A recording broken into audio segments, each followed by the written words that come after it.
नमस्कार मित्रों, सुप्रभात। आप सभी का स्वागत है। आज की इस वीडियो में हम हमारी लगभग 3 दशक बाद आए नई शिक्षा नीति को कुछ प्रमुख बिंदुओं से समझेंगे। वीडियो शुरू करने से पहले निवेदन है कि लाइक करें, शेयर करें और सब्सक्राइब जरूर करें। सब्सक्राइब करने के लिए नीचे दिए गए रेड आइकन पर दबाएं। नई शिक्षा नीति को मैंने 7 बिंदुओं में बांटा है। यह 7 बिंदुओं से राष्ट्रीय शिक्षा नीति 2020 को समझते हैं। पहला, स्कूली शिक्षा। भारत सरकार द्वारा पूर्व प्राथमिक शिक्षा का सार्वभौमिकरण का लक्ष्य 2025 तक का रखा गया है। इसके तहत आंगनवाड़ियों को मजबूत बनाना, मध्याह्न भोजन का विस्तार आदि लक्ष्यांकित है। शिक्षक छात्र के अनुपात को प्रत्येक 30 छात्रों या छात्राओं पर कम से कम एक शिक्षक का लक्ष्य निहित किया गया है।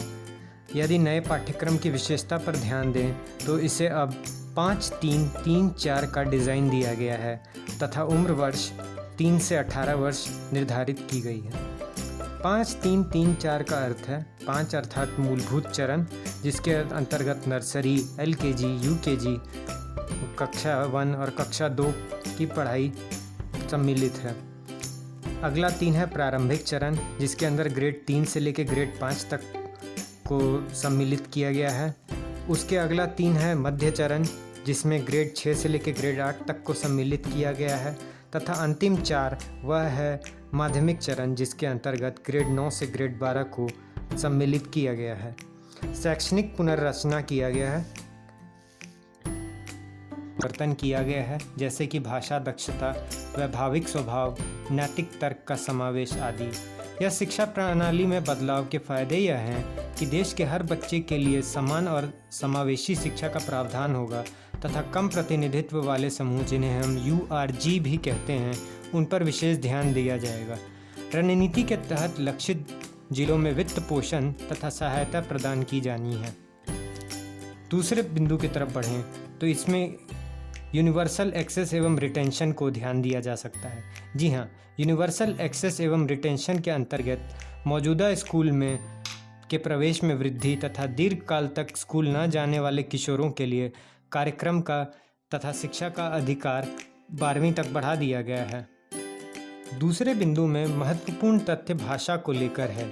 शिक्षा के माध्यम के रूप में घरेलू भाषा, मातृभाषा, प्री स्कूल तथा ग्रेड 1 के छात्रों को 3 या अधिक भाषाओं का एक्सपोजर मिलने का प्रावधान है।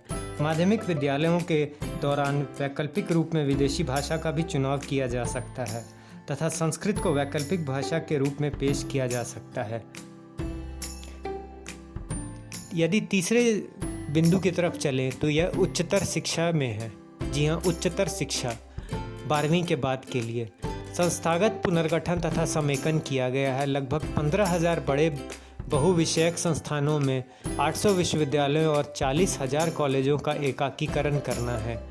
अनुसंधान विश्वविद्यालयों की बात करें तो अनुसंधान और शिक्षण में तकरीबन 150 से 300 पर समान ध्यान केंद्रित किया जाना है। शिक्षण विश्वविद्यालय की बात करें, अनुसंधान के साथ साथ शिक्षण पर प्रारंभिक ध्यान देने के लिए इनकी संख्या लगभग 1000 से 2000 करनी है। स्वायत्त डिग्री देने वाले कॉलेजों पर विशेष ध्यान देना है तथा इनकी संख्या 5000 से 10,000 तक बढ़ानी है।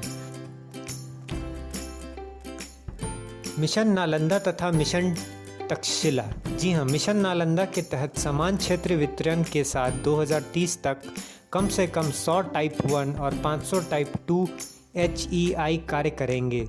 जी हाँ, HEI वह है जिसमें अनुसंधान विश्वविद्यालय, शिक्षण विश्वविद्यालय तथा स्वायत्त डिग्री देने वाले कॉलेज निहित हैं तथा MT अर्थात मिशन तक्षशिला के तहत 2030 तक हर जिलों में कम से कम एक उच्च गुणवत्ता वाले HEI की स्थापना करने का लक्ष्य है। यदि उच्च गुणवत्ता की उदार शिक्षा की ओर व्यापक बहुसांस्कृतिक प्रदर्शन के उदार शिक्षा को ध्यान दिया जाए तो कई निकास विकल्पों के साथ 3-4 साल की स्नातक की डिग्री होगी तथा 4 साल का कार्यक्रम उदार कला शिक्षा के स्नातक, मेजर्स और माइनर्स के अंतर्गत है। 3 वर्ष कार्यक्रम स्नातक की डिग्री के लिए, 2 वर्ष का उन्नत डिप्लोमा या 1 वर्ष के प्रमाण पत्र के साथ निकास पर भी 3 साल स्नातक की डिग्री वाले लोगों के लिए 2 साल, ऑनर्स उपाधि के साथ 4 साल की स्नातक डिग्री वालों के लिए 1 वर्ष तथा 5 साल का एकीकृत कार्यक्रम नियोजित किया गया है।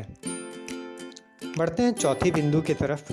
चौथे बिंदु के अंतर्गत अध्यापक तथा व्यावसायिक शिक्षा को उच्च शिक्षा में एकत्रित करने का लक्ष्य है। अध्यापक की शिक्षा, जी हाँ, अध्यापक की शिक्षा के अंतर्गत बहुविषयक संस्थानों में 4 वर्षीय एकीकृत शिक्षा स्नातक, वर्तमान 2 वर्षीय बीएड कार्यक्रम 2030 तक जारी रहेंगे तथा 2030 के बाद केवल 4 वर्षों के शिक्षा कार्यक्रम चलाने वाले संस्थान 2 वर्ष कार्यक्रम चला सकते हैं। घटिया एवं निष्क्रिय शिक्षक संस्थान बंद किए जाने हैं। व्यावसायिक शिक्षा की बात करें तो यह उच्च शिक्षा प्रणाली के एक अभिन्न अंग के रूप में स्थापित है और होगा। स्वचालित तकनीकी विश्वविद्यालयों, स्वास्थ्य विज्ञान विश्वविद्यालयों, विधि एवं कृषि विश्वविद्यालयों या इन क्षेत्रों अथवा अन्य में भविष्य में संस्थान स्थापित नहीं किए जाने हैं और यदि आवश्यक हो तो बंद भी किया जा सकता है। अर्थात कहने का यह अर्थ है कि अब शिक्षा प्रणाली को बेहतर सुधार देने का प्रयत्न किया जा रहा है। राष्ट्रीय उच्चतर शिक्षा आयोग का फ्रेमवर्क परिणाम आधारित और साख आधारित होगा। ओपन और डिस्टेंस लर्निंग का विस्तार किया जाएगा तथा प्रौद्योगिकी में बढ़ावा देने का प्रयत्न किया जाएगा। बढ़ते हैं 5वें पॉइंट की तरफ, 5वें बिंदु की तरफ। जी हाँ, यह है नेशनल रिसर्च फाउंडेशन। इसके अंतर्गत लगभग 20,000 करोड़ रुपए का वार्षिक अनुदान अगले दशक में उत्तरोत्तर वृद्धि के साथ देने का प्रयत्न है। फाउंडेशन के काम के दायरे में शामिल होंगे सारे प्रतिस्पर्धी। एक समीक्षा आधारित प्रक्रिया के माध्यम से सभी विषयों में अनुसंधान का अनुदान होगा। शोधकर्ताओं, सरकार और उद्योग के बीच लाभकारी संबंध बनाने पर जोर दिया जाएगा।